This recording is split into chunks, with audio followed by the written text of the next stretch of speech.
Stavo guardando il contratto collettivo nazionale del lavoro, questo è quello del 2008, poi è stato rinnovato dopo una 15-16 anni più o meno, ma nel 2008, quando praticamente ormai si era visto che il mondo si era mosso verso il, la connettività, tutto si faceva online.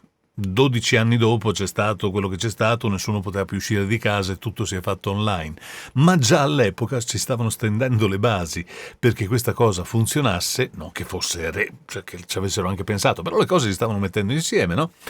E c'era la posta elettronica, i siti web. Io ricordo di una riunione in uno di quegli ambienti grossi dove, perché all'epoca all'inizio non facevo voice over, ma organizzavo, facevo il fonico. E all'interno di questa riunione dissi: ma guardate, internet è ormai, cioè, è lì, non, è inutile che noi stiamo a fare dei DVD o dei CD con dentro i demo. Ormai vedo che la maggior parte delle persone i demo non li ascolta più su cassetta, il CD sì, lo trovi ancora, ma di qui a poco sparirà. E probabilmente sarà molto comodo averlo online, il demo, già all'epoca.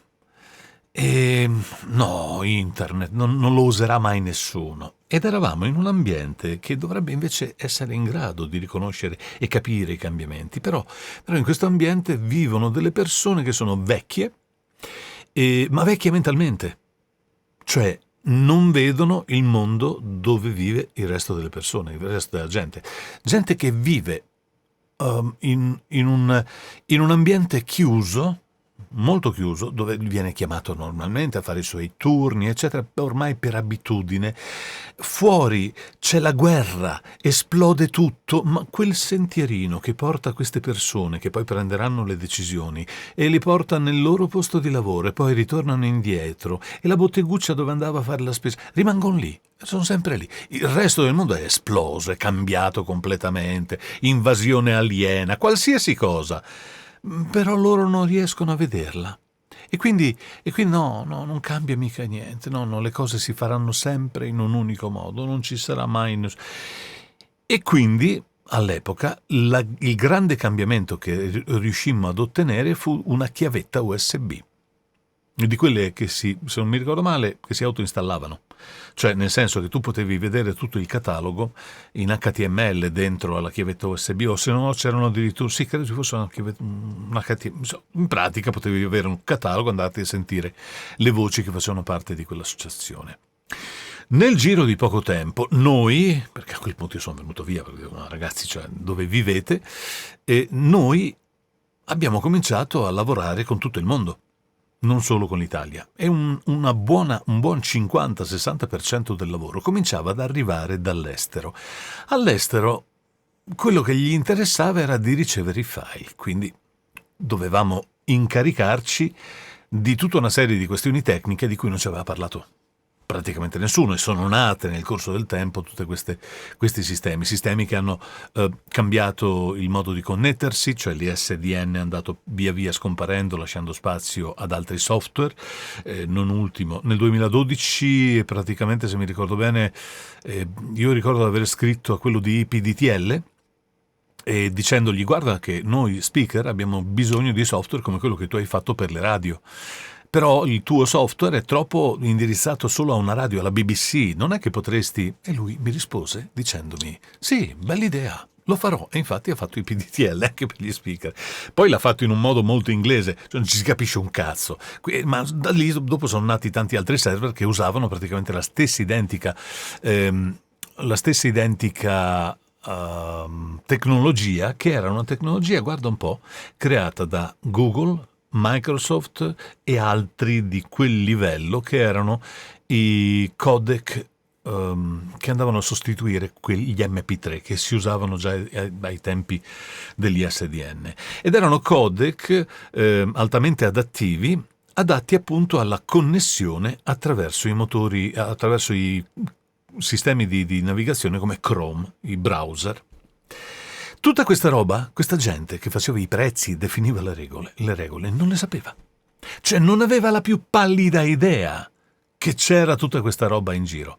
Così come non sapeva, quando glielo abbiamo fatto notare a suo tempo, che c'erano dei software come questi, i cosiddetti sistemi di doppiaggio alla francese, dove, questo poi addirittura è francese, quando ti mandano il progetto non stanno a contare le righe, perché stavo guardando, per esempio, questo nel 2008 si parlava di righe, quindi ti pagano a righe, no? E a turno e a riga. E la riga è la porzione di copione composta da un massimo di 50 battute dattiloscritte con esclusione del nome del personaggio e comprensiva degli spazi, della punteggiatura e delle sole indicazioni tecniche e didascaliche secondo la seguente tabella. IC in campo, FC fuori campo, in C, fin C inizia e finisce in campo. Poi sovrapposto accavallato, anticipato, voce effettata al telefono. Questa roba dovrebbe essere una persona che si incarica di fare il conteggio del tuo lavoro sulla base di tutta questa serie di indicazioni su come le voci vengono. Ma qui stiamo parlando di film, di serie TV, ma anche di documentari. Il documentario sarebbe tutto quanto stato fuori campo, FC, no? Questo per esempio è un documentario con un sistema di doppiaggio alla francese. Non hai copione, il copione scorre qui. Non so se l'avevi mai visto questo, no? Io vado in play. Questa creatura deve affrontare gravi pericoli ogni giorno. Io so che il mio audio dovrà durare da quando entrerà qui, quindi io lo posso vedere qui e leggerlo mentre scorre. Ti assicuro che devi farci l'abitudine, devi leggerlo mentre scorre, ok? Intanto stai leggendo l'altro, con l'altro occhio ti sposti un attimo per vedere il testo che sta per arrivare e prepararti. Riuscirà a essere abbastanza agile da sfuggire alla morte? E sotto tu hai anche l'audio originale, perché questo è il narrator, ma se io gli metto l'originale... Time to journey into this fragile wilderness, to track the lives of these wild lynx in intimate detail. Quindi qui anche il traduttore ha lavorato sul testo, ok, ma poi c'è stato un tecnico che ha inserito tutta questa roba all'interno del progetto e poi ti arriva il progetto e non ci sono, considerate la voce in campo, fuori campo, tutta sta roba qui, che ha delle radici vecchie, molto vecchie, di persone appunto che fanno sempre il loro percorso, la loro stradina, vanno a fare il loro turno, tornano indietro, quelli li chiameranno per sempre finché non passeranno a miglior vita. Ma il mondo fuori è cambiato. E questi ti mandano il progetto, ti dicono tu sei la FC, realizzalo entro una settimana e questo è il prezzo che noi abbiamo definito. Noi abbiamo definito. Come li hanno definiti i prezzi? Diciamo che ci sono dei prezzi internazionali, ma non si sono riuniti per definirli, oppure alcune associazioni a livello internazionale si sono riunite, ognuno ha fatto i suoi sistemi di prezzi, ma all'epoca c'erano già i server che definivano i prezzi del doppiaggio online. Doppiaggio, voice over, tutto ciò che veniva fatto con la voce, capito? E quindi mentre prendevano queste decisioni e sottoscrivevano questo contratto, il mondo era già cambiato. Il mondo era già cambiato mentre loro mettevano il timbro. Abbiamo finalmente una soluzione che ci porterà avanti per i prossimi 16 anni, perché il contratto successivo in questo caso è arrivato 16 anni dopo, con un mondo completamente diverso che a quel punto ha travolto anche la stradina, il negozietto, dove chi ha preso queste decisioni, i baroni, andavano avanti e indietro nel loro mondo senza vedere che attorno c'era il mondo che cambiava continuamente.